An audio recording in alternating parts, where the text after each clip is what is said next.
Jean, chapitre 12.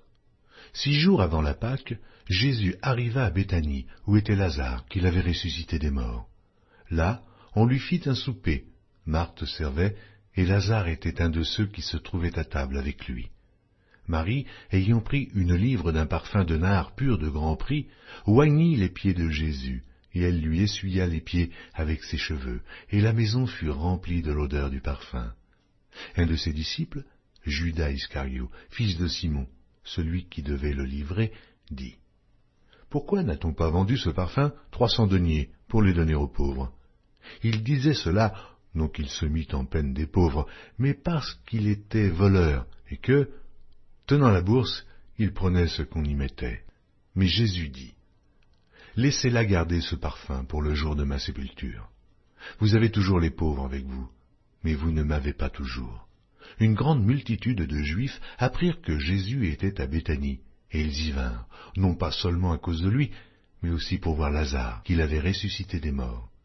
Les principaux sacrificateurs délibérèrent de faire mourir aussi Lazare, parce que beaucoup de Juifs se retiraient d'eux à cause de lui et croyaient en Jésus. Le lendemain, une foule nombreuse de gens venus à la fête, ayant entendu dire que Jésus se rendait à Jérusalem, prirent des branches de palmier, et allèrent au-devant de lui en criant « Hosanna! Hosanna! Béni soit celui qui vient au nom du Seigneur, le roi d'Israël !» Jésus trouva un ânon et s'assit dessus, selon qu'il est écrit « Ne crains point, fille de Sion, voici, ton roi vient, assis sur le petit d'une ânesse. » Ses disciples ne comprirent pas d'abord ces choses, mais, lorsque Jésus eut été glorifié, il se souvint qu'elles étaient écrites de lui, et qu'il les avait accomplies à son égard. Tous ceux qui étaient avec Jésus quand il appela Lazare du sépulcre et le ressuscita des morts lui rendaient témoignage, et la foule vint au-devant de lui parce qu'elle avait appris qu'il avait fait ce miracle. Les pharisiens se dirent donc les uns aux autres, « Vous voyez que vous ne gagnez rien, voici, le monde est allé auprès de lui. » Quelques Grecs du nombre de ceux qui étaient montés pour adorer pendant la fête s'adressèrent à Philippe, de Bethsaïda en Galilée, et lui dirent avec instance « Seigneur, nous voudrions voir Jésus. » Philippe alla le dire à André.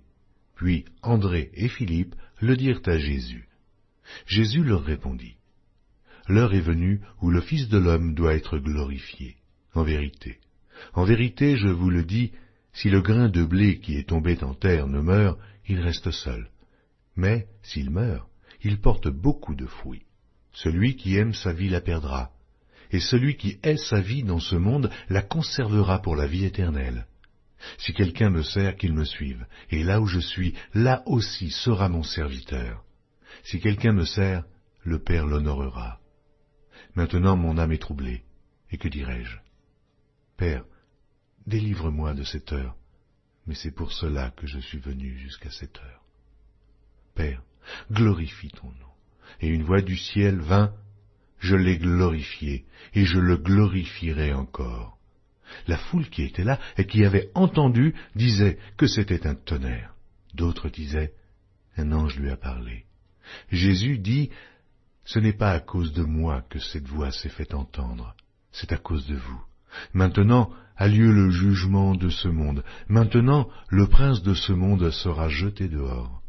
Et moi, quand j'aurai été élevé de la terre, j'attirerai tous les hommes à moi. » En parlant ainsi, il indiquait de quelle mort il devait mourir. La foule lui répondit, « Nous avons appris par la loi que le Christ demeure éternellement. Comment donc dis-tu, il faut que le Fils de l'homme soit élevé? Qui est ce Fils de l'homme » Jésus leur dit, « La lumière est encore pour un peu de temps au milieu de vous. Marchez, pendant que vous avez la lumière, afin que les ténèbres ne vous surprennent point. Celui qui marche dans les ténèbres ne sait où il va. Pendant que vous avez la lumière, croyez en la lumière, afin que vous soyez des enfants de lumière. » Jésus dit ces choses, puis il s'en alla et se cacha loin d'eux. Malgré tant de miracles qu'il avait faits en leur présence, ils ne croyaient pas en lui, afin que s'accomplît la parole qu'Ésaïe, le prophète, a prononcée. « Seigneur, qui a cru à notre prédication? Et à qui le bras du Seigneur a-t-il été révélé? » Aussi ne pouvaient-ils croire, parce qu'Ésaïe a dit encore, « Il a aveuglé leurs yeux, et il a endurci leur cœur, de peur qu'ils ne voient des yeux, qu'ils ne comprennent du cœur, qu'ils ne se convertissent, et que je ne les guérisse. » Ésaïe dit ces choses lorsqu'il vit sa gloire, et qu'il parla de lui. Cependant, même parmi les chefs, plusieurs crurent en lui. Mais, à cause des pharisiens, ils n'en faisaient pas l'aveu, dans la crainte d'être exclus de la synagogue.